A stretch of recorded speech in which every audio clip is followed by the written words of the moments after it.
Ewa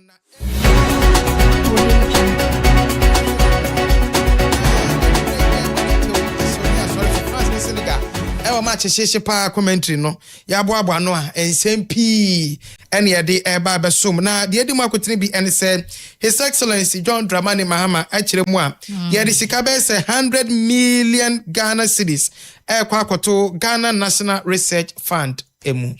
Sansu sunan manyafo Alexander Fenemaken ebisa NSMB wo kire se so afo to nkra ewa bankesi mmeyi anu GBC sase no amafo etwetwen ekọ eso.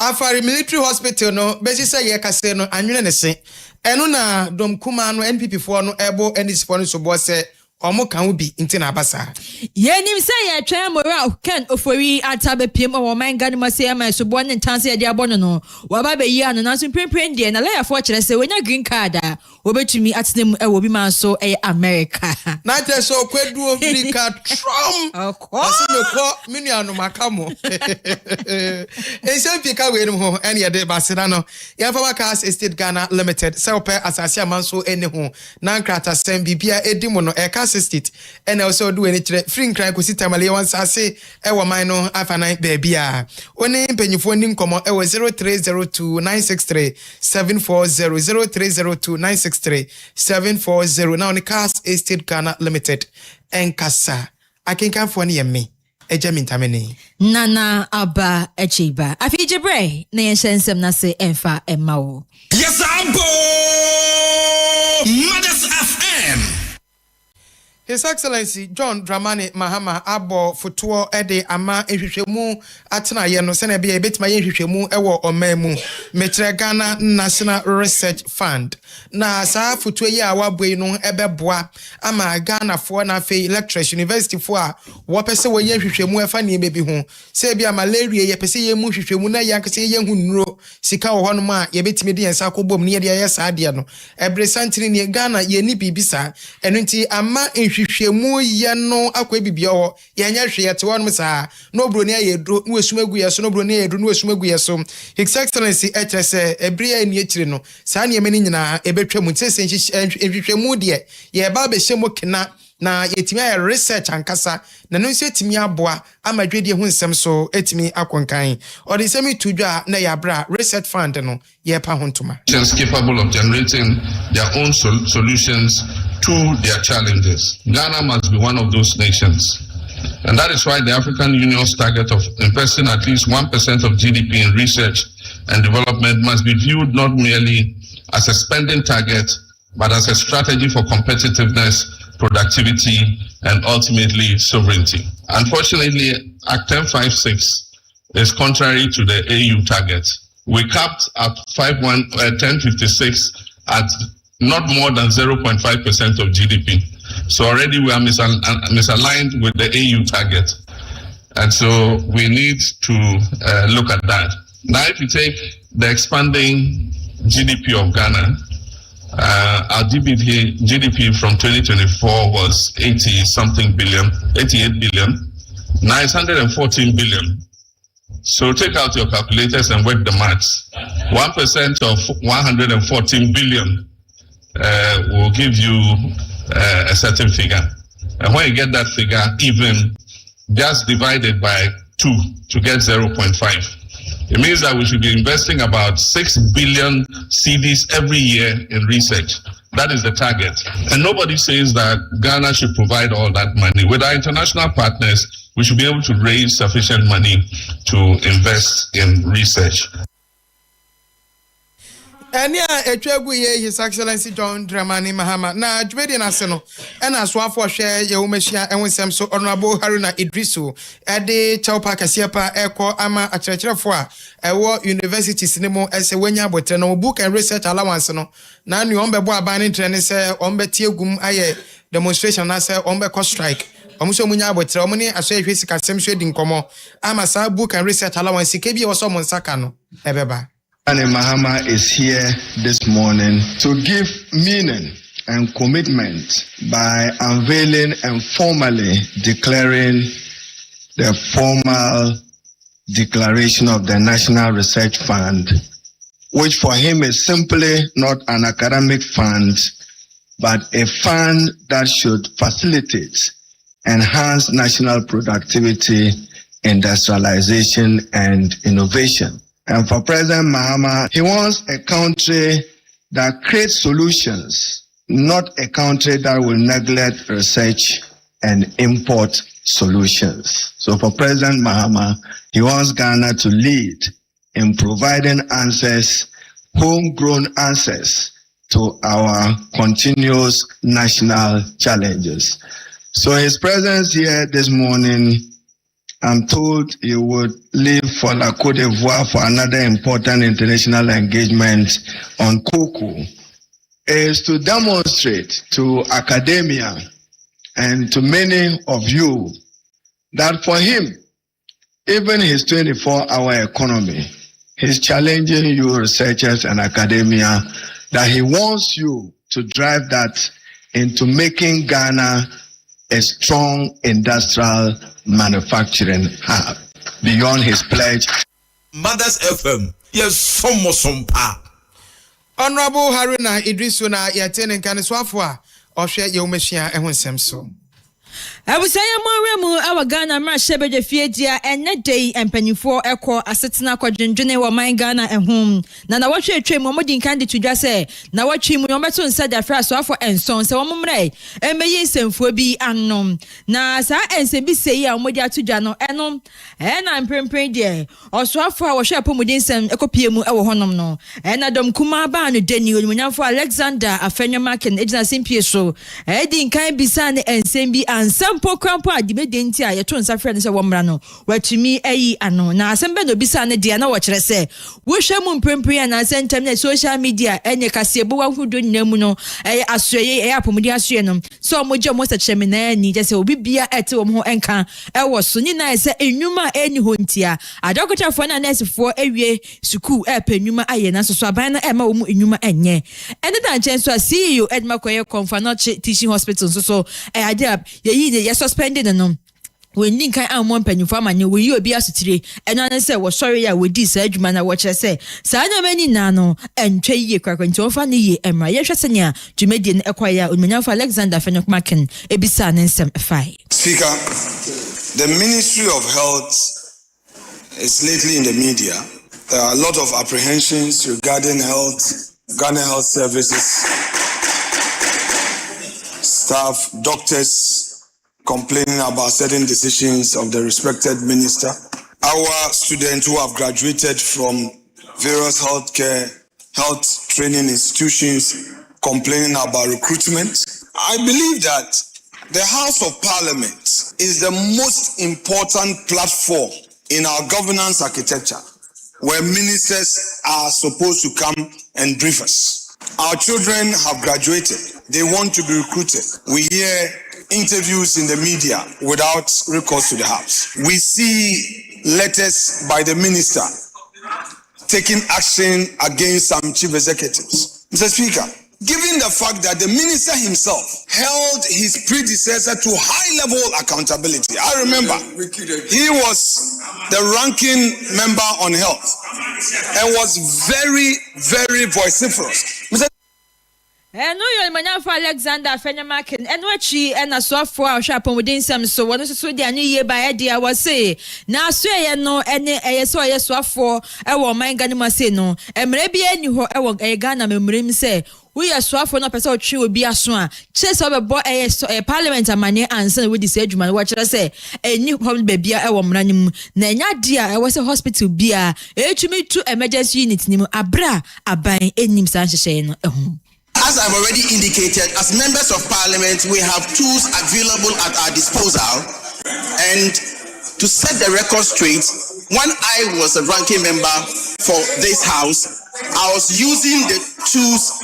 I brought statements as and when I deemed necessary to the floor of the house. Mr. Speaker, I filed motions as and when necessary. Mr. Speaker, I filed questions as and when necessary.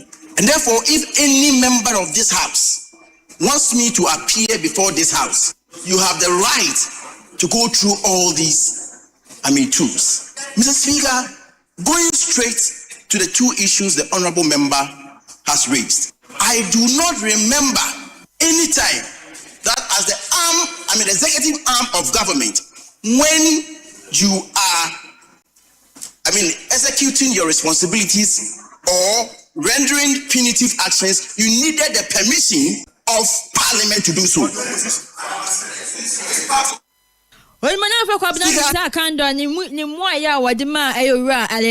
Alexander Afenemakin ewoni nsembisa no eho eno achi ene don kuma ba ne deni wasanso region na so dia wase o hwe na nsentemu dia GBC wo masase yantama wo ewo no amafo ahyase ewiewio mo ho e de kosa ensase ne so eni ntebe ya empanimfo enya soafo wo mo hwe nkitan odi ensem so eye mampanya tena no emma meyi ano na sei enu bisa na ensem.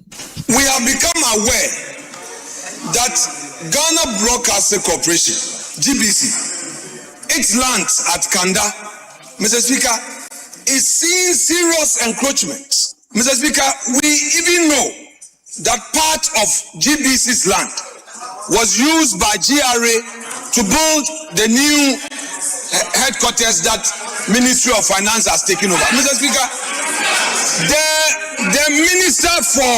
the Minister for Government Communication, Mr. Speaker, I want to remind him that protecting the assets of GBC is part of his mandate.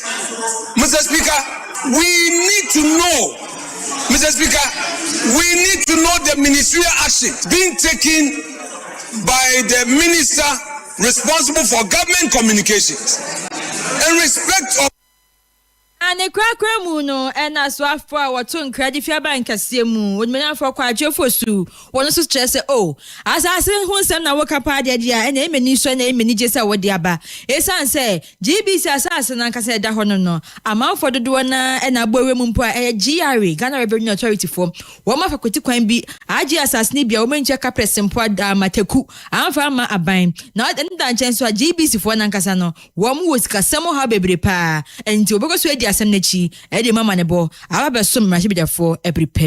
opportune that he has raised the issue of land. GBC is deeply distressed in terms of their financial position. However, they sit on vast tracts of land in the middle of Accra, prime areas, which together constitute a very valuable asset.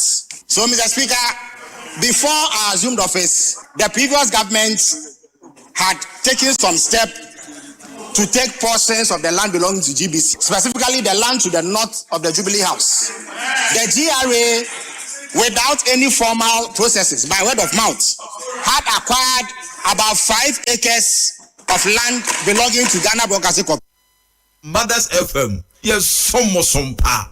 Enti onmanamfo kwachefosu wano na yeso afo to nkrawa bankese mudima president no wano eno disa anu yei emajen yanto aso na yankwansem foforo mu committee a wana wo hwe banbo enafe efisem so ewo mrahye bedwem deputy ranking member dano eyowura Kofi Amankwa menu wa friendsem trofo nhyiemu atitibi ama NDC enafe era John Draman Mama se on person fa kotikwan bi so ede asorokwa eda ne yate nkyerane nya kwa wie se afari military hospital aban yi aye no kokwasa saa person de ne nsa be ko ho na nanu ya omogbo ni tuja no na ban be ka se ohie sika be se $85 million ansa na afari military hospital no wetimi awie NPP fo ne se nya no credit hospital de akan unya $500,000 kra ubetimi awie.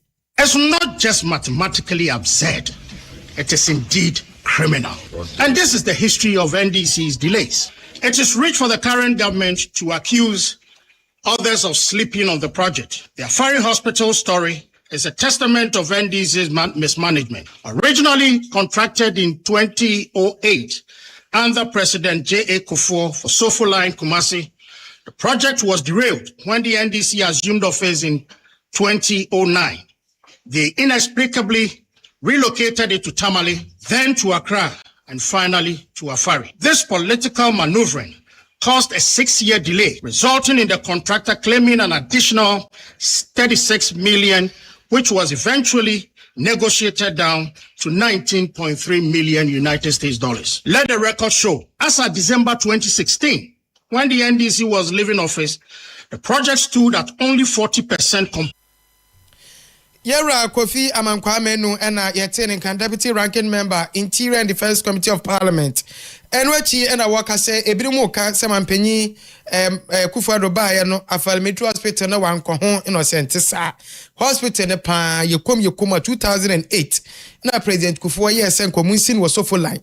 Ena ba ne dane NDC for bae omo yeso mo de kwatamale omo yeso mo de bankran omo de chinchin ya lasa wala mdu ko wi afare eno na ma ho ka aye bebre no ebetro ye be ka ye se Ghana ban ede contractor oye Afari Military Hospital 500 bed capacity hospital I wo Asante Memu sika sebe United States dollars 85 million na eno enya no kre esan se a free 2021 ebesi 2024 ahobrasie mia migina hai na me deputy defense minister me aso na me ye chairman for the project implementation unit na ba bia ni ho asa ekai ewo ho na de wo mu ni se ye beka ya 2008 ana yewura kofo apreso onya loan bosia aye de ba besi Afari hospital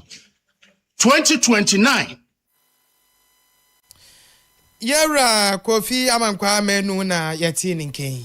Yantu ansem no so fama odia yenim se enka ne fotosamfo edema wa man Ghana aye owura Kenneth Ofori ata na Ghana mpanifo epeno akire no na obeyi ensem bia no ede amaye ni na efaniska bia yesisu se afanensa se abra no oyesoafo wo obi ma so America emont ni so ebewi asikwasi akire no maje se wo court ehon sense ni green card no ene ne visa stay ni na ewu ehon sense bebre alayafo eprese wo mkakopɛ green card ede amana process wo family atu din say I-485 process eno no mo enam so e dey green card no e dey amanom say abeye yese na ye dem prempren no na dey afọ aba mountain say US aban e dey green card no amana wo mo din hwemu say e na atudwa those cases are uninformed about they are uninformed and uneducated about anything legal.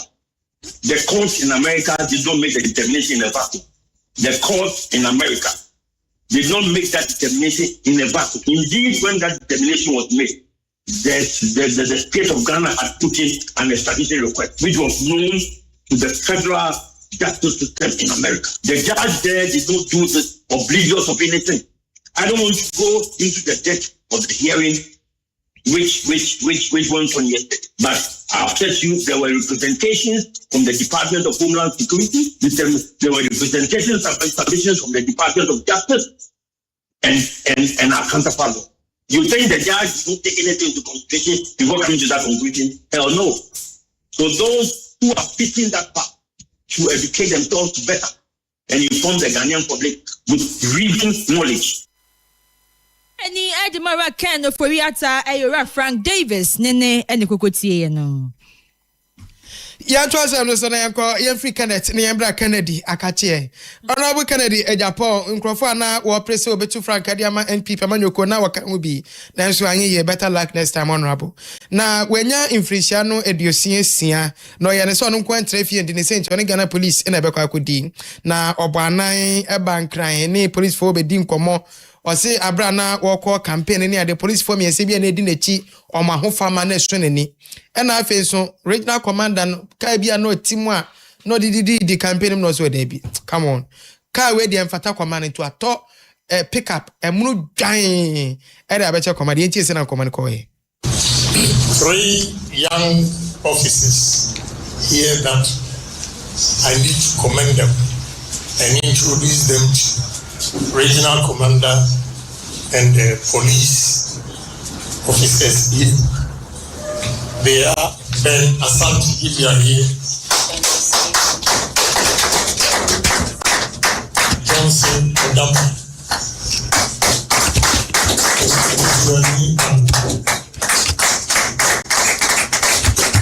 these young officers have been with me for 4 years, giving me protection. And in fact, they've taken me as their father, uncle, senior brother, and everything. They are very committed. And through their hard work. Honorable Kennedy Japan na yete ne kano.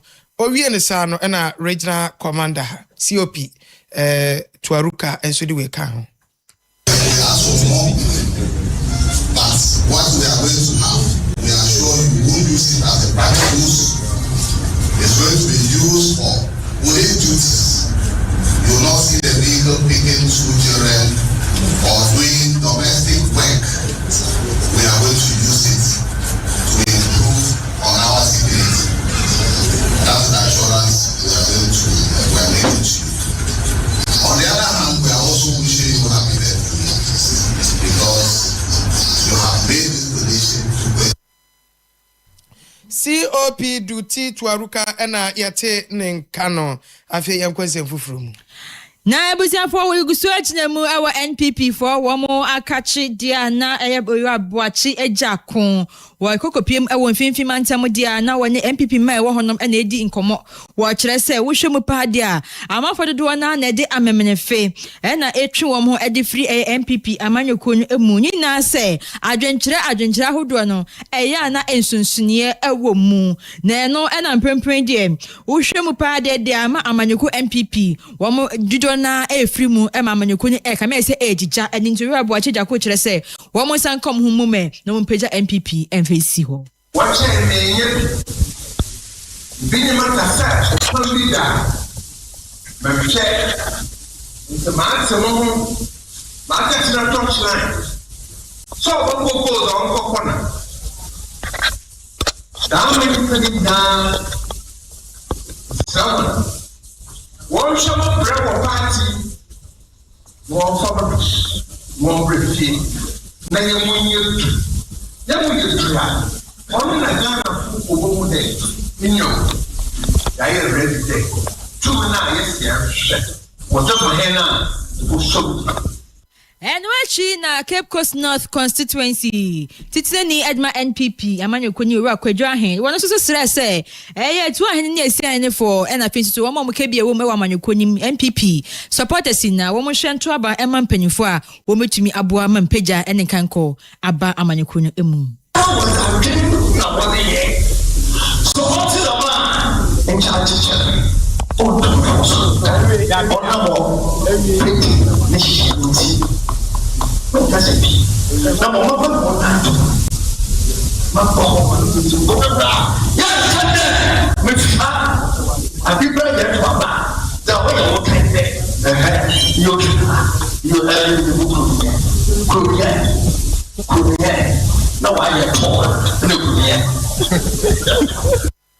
Ne krakra mu na owura Alex Tete ene Shilabate osom kopiem ojumedi na se enso de nsem we twa to.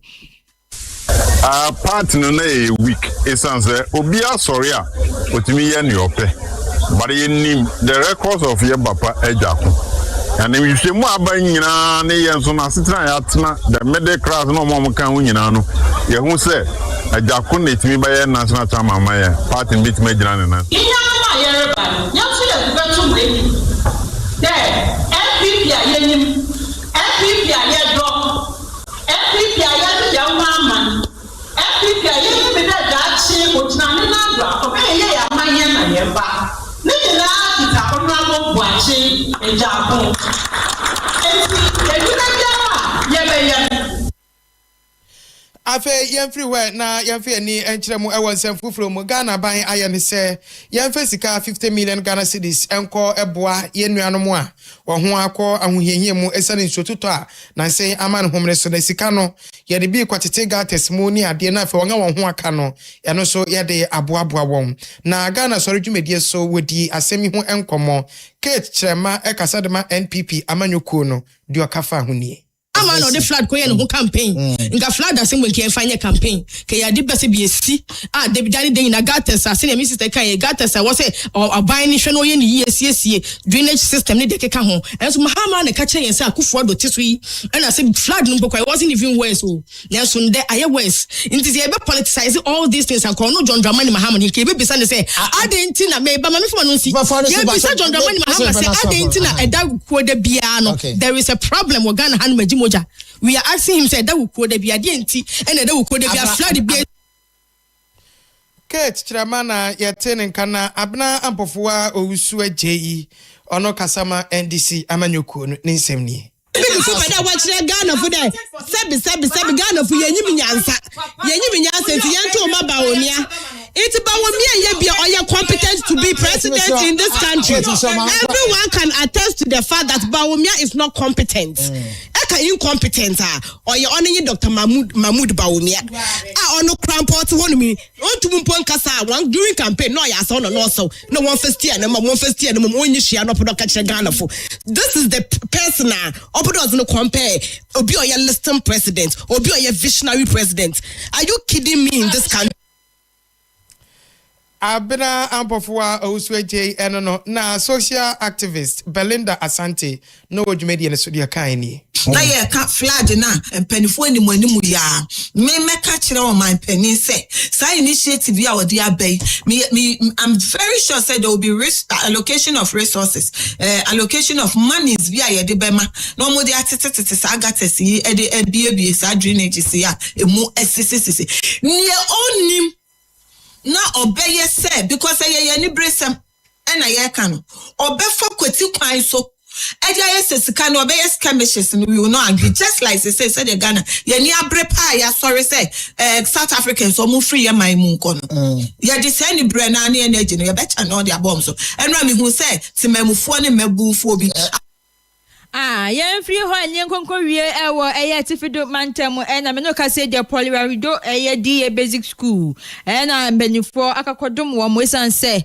na wo musua de ewo fam bebe mo tina de asua de ntweyi enkoye dan nye bibibia nye ama mpempem de mpenifo akodom mo de head teacher ewo school yi emu Ewura Samson won na de ensema tudwa say mani so ahoa say yeyi omo aba edan fofo mu nyanso mo hia say emo abiom ebesan so aba. Actually, it was too bad because if you see the pavilion there, it was not floored and the sitting place wasn't available and the other things, the equipment, it wasn't there. Where to store our learning materials, it wasn't there. It was too bad for we the teachers and the students because the enrollment has improved. Because at first we're having about 137 children, but now that we move into the new building, we have about 268 children or learners. Assessment teacher and you kwoti ne Ewura Samson we chi so na teacher ni ba ko wo honom Ewura Joseph Taga won so che ani so sempempen de wo mani ajepa commission this place and then we came here. The children also say, hey, this school will also enter the school there and learn new things. So they came and then for the cooperation and then the co-pack, very, very, very good. They are doing the cooperation, the attendance and everything. They don't joke. The structure is very, very, very, very, very conducive. It's very, very nice and the place is very, very comfortable. When they put this na project manager Amadu Zuladin won so den sem to dwa of a church mu akwa fa so a empempemu peja sukuu dan ediesi wa ma wo mo schools of shame and the crumbling start. We identified these critical issues and highlighted them to the public. The duty bearers have also seen it, and then continuous follow-ups by these citizen groups to follow up on the duty bearers on the promises, on the pledges they are making to address these critical gaps. Going around this time around, we've seen that progress has been made. The progress has been made. I wish you for your bedroom Amadu Zuladin.